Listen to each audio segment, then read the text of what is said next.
So what sort of a father is God for you? Ce fel de tată este Dumnezeu pentru tine? Okay, thanks. Now, I also want you to think about how rejecting situations have affected you and how you feel about yourself and about other people. Vreau de asemenea să vă gândiți la felul în care v-au afectat situațiile în care ați fost respinși, ce sentimente aveți față de voi înșivă și față de cei din jurul vostru. How do we make sense of the things that have happened to us? Cum putem să înțelegem mai bine lucrurile care ni s-au întâmplat? We know in our spirit that it's wrong when somebody rejects us. În duhurile noastre noi știm că e un lucru rău când cineva ne respinge. But often our minds try to make sense of it. Dar de multe ori în mintea noastră încercăm să scuzăm persoana. Sometimes when we receive rejection we think, well, it's obviously my problem. Câteodată când suntem respinși avem impresia și gândim, evident, eu sunt de vină. I'm not acceptable. Nu sunt acceptabil. And we call this self-rejection. Asta se numește autorespingere. We think everything is our fault. Și ajungem să avem impresia că toate lucrurile sunt din vina noastră. Alternatively, we may think it's the other person's problem. Sau, din potrivă, putem să ne gândim, e problema lui. We say, you're wrong to reject me. Greșești când mă respingi. We become rebellious. Și ne răzvrătim. It's our parents' fault. E problema părinților, e vina părinților. So we rebel against them and Ne against răzvrătim society. împotriva lor, ne răzvrătim împotriva societății. Another way we can rationalize this is to think that our acceptance, our acceptability depends on what we do.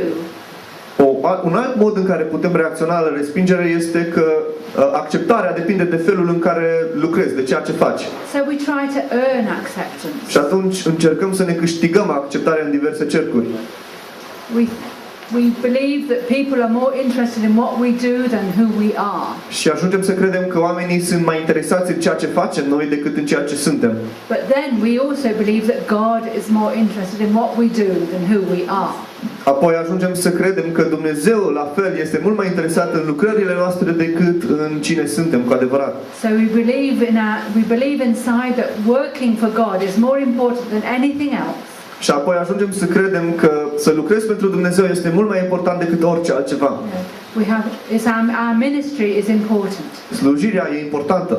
So we're very busy in the church. Și atunci ne facem că suntem ocupați în biserică. We're doing something every day of the week. În fiecare zi a săptămânii facem ceva pentru împărăție. Every minute of our time is taken up with good deeds. Fiecare minut din viața noastră ne chinuim să găsim fapte bune care să le putem face. But you know what Daddy God says? Dar știți ce spune tăticul? You don't have to earn my love. Nu trebuie să câștigați dragostea mea. I accept you for who you are. Vă accept așa cum sunteți. I love you for being you, not because of the things that you do. Vă iubesc așa cum sunteți, nu pentru că faceți anumite lucruri.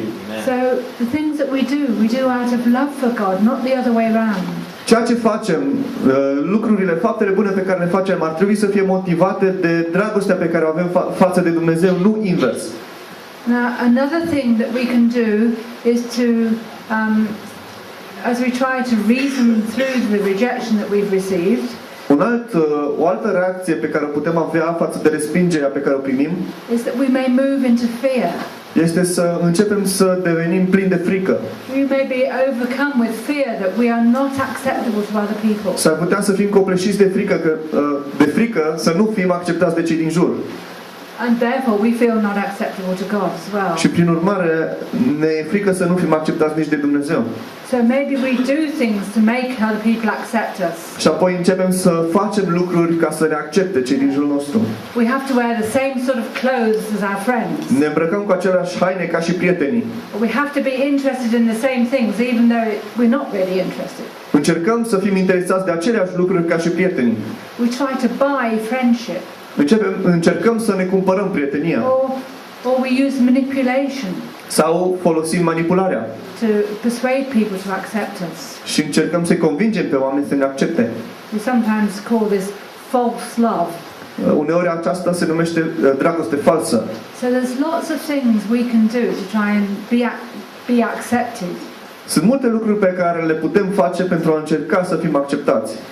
And you know, our mind will tell us all sorts of things that we can do to make others like us. Mintea noastră întotdeauna ne va spune tot felul de idei, tot felul de soluții ca să fim plăcuți celor din jur. So obviously what we need is healing. Evident, ce avem nevoie este vindecare. And we won't feel the need to do all of these things. Ca să nu mai simțim nevoia să facem lucrurile astea false.